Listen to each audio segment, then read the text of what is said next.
All right, let's talk about this Fiorentina-Milan game because, wow, this match was an absolute roller coaster. We're talking about a game of two completely different halves, some truly unbelievable misses, and a finish that was pure last-second chaos. And that really is the million-dollar question, isn't it?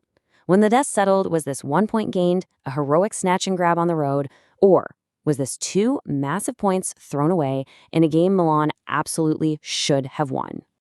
To really get what happened, you have to rewind to the beginning, the first half. Because for a while there, Milan looked like they were going to run away with it. They were in total control, the pace was great, the passing looked sharp, and the chances, well, they were definitely there. I mean, it was just one-way traffic. Total dominance. Milan was cutting through Fiorentina, creating chance after chance.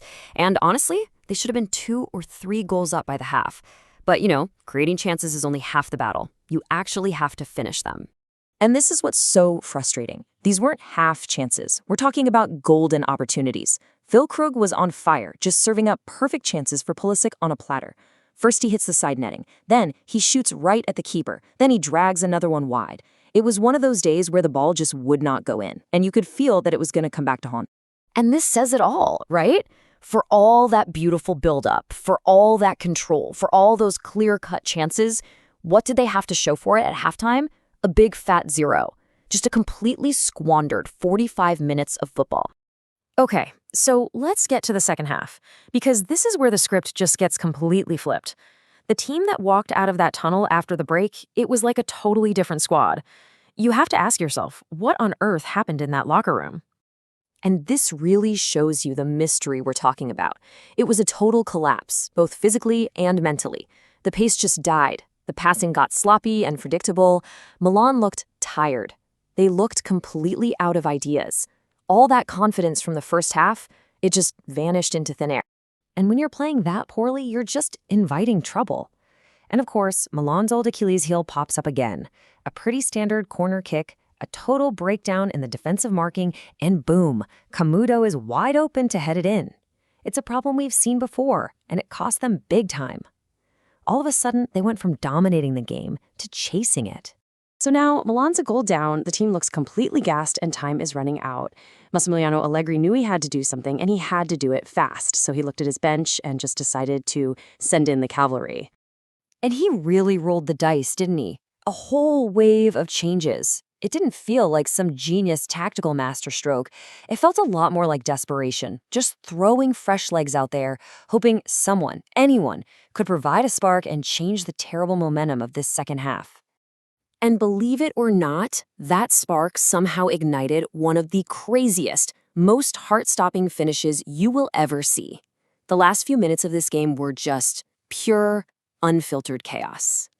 I mean, just look at this sequence of events. We're in the 90th minute and a sub makes the difference. Fofana puts in a brilliant ball and there's Nkunku to bury it. 1-1. Incredible. You think, okay, we'll take the point, but no. Deep into stoppage time, Brescianini for Fiorentina just unleashes an absolute rocket that smashes off the crossbar. And then literally seconds later, Maignan has to make a massive, game-saving stop on Kean. They escaped by an inch. An inch! So in the end, the overwhelming feeling is just relief. After that dreadful second-half performance and that absolutely insane finish, you gotta say it, Milan was lucky. Very, very lucky to walk away with a point. This wasn't a draw, this was a great escape. But, once the adrenaline wears off and your heart rate gets back to normal, you're left with a pretty sobering reality. We need to look at what this result, and the one before it, actually means for this team. Because this is starting to look like a trend. You had the last gasp stuff against Genoa, and now this incredible escape against Fiorentina. Sure, they're not losing, but this feels like 4 points dropped against teams that Milan, especially with how they played in the first half here, should be beating. When you break it down, this one match really exposed some big issues. That wastefulness in front of goal has got to get fixed. The weakness on set pieces is still a huge problem.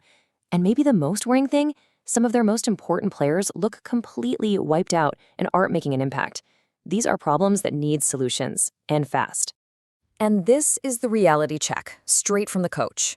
After the match, Allegri didn't want to talk about the drama. He just brought it back to the bottom line.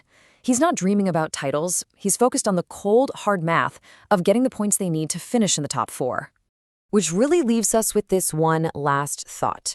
A point away from home is always okay, but the way they got this point raises some serious questions.